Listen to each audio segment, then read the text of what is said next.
Doug DeMuro is wrong about Chrysler, and so is everyone else. Stay tuned. So here I am, hot on the scene of a Chrysler Jeep dealership, and going through the lot here, what do we not have? Well, we do not have a single Chrysler Pacifica. And why is that?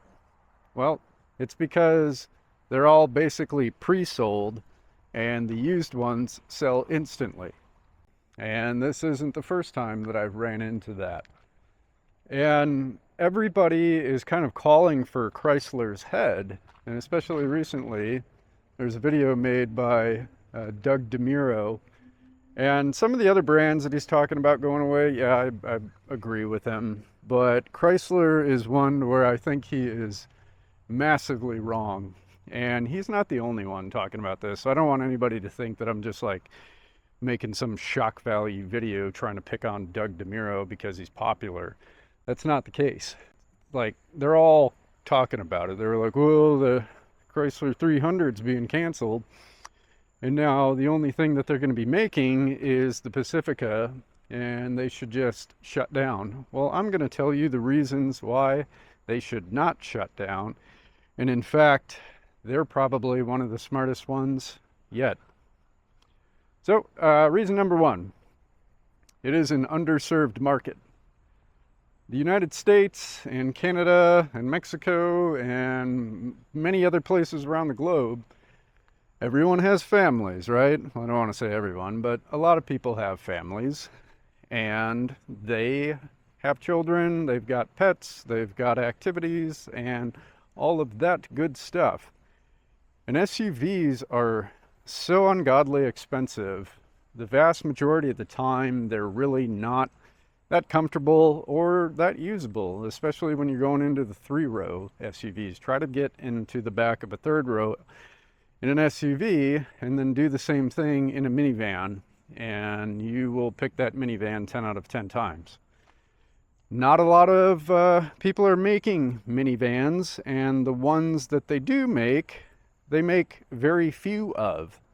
For two, Chrysler has their logistics really pinned down very well to be positioned as a, segment leader in North America, because it's assembled in Ontario.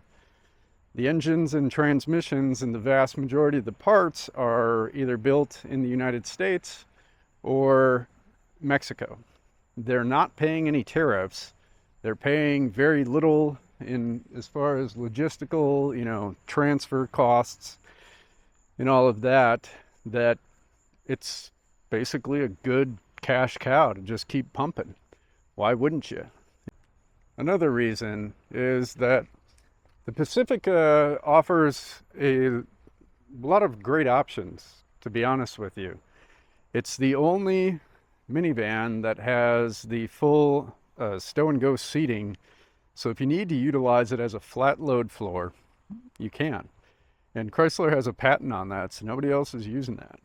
And then for another, it's the only one that offers a plug-in hybrid. Even in the gasoline model, it gets relatively good fuel economy. You're getting 28 miles to the gallon on the highway. So, and another is, nobody's talking about the numbers here, right? So the Chrysler Pacifica is a sales giant. And it is crazy that people are saying that it should be done away with. They're on track to sell 140,000 Chrysler Pacificas this year, right? They sold like 133,000 last year. That would put them as the number 20 sales brand in the entire United States. And I know that doesn't like really sound all that, impressive, really, being number 20. But if you think about the sheer scale of the US and actually North American automotive market, that would outsell, just in one singular model, that would outsell like 15 brands.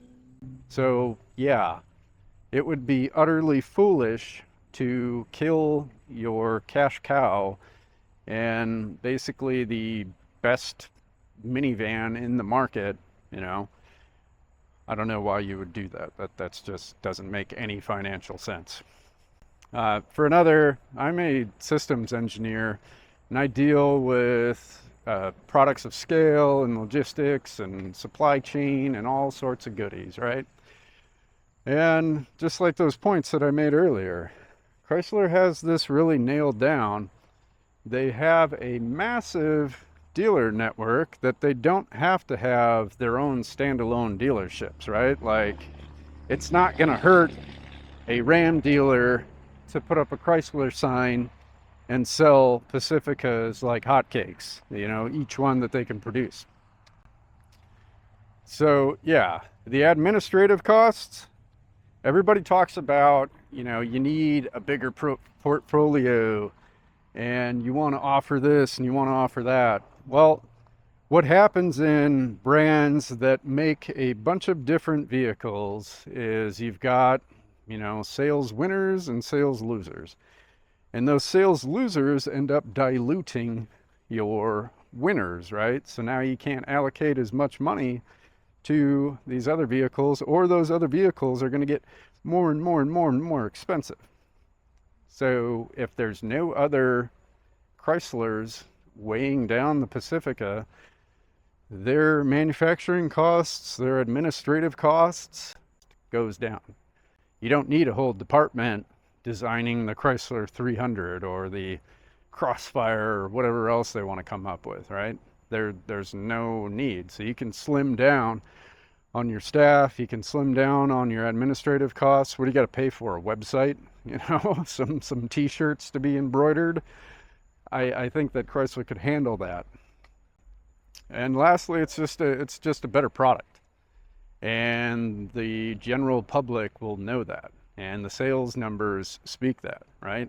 The Chrysler Pacifica is a better vehicle than the Toyota Sienna or the Honda Odyssey. It is. It's more premium. It's more comfortable. It has better features. It gets better fuel economy when you do the plug-in hybrid one. My neighbor has one of those, and he's getting literally 53 miles to the gallon on average.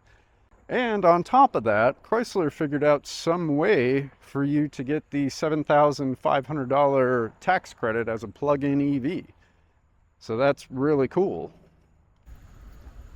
So put in the comments what you think. Do you think I'm wrong and old Doug DeMuro's right? I don't know. I think I made some pretty good points here.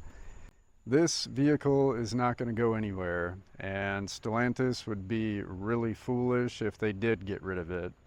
Keep it smart, keep it lean, and you're going to win basically every time. Put in the comments if you agree with me or disagree with me. Thanks for watching. We'll see you.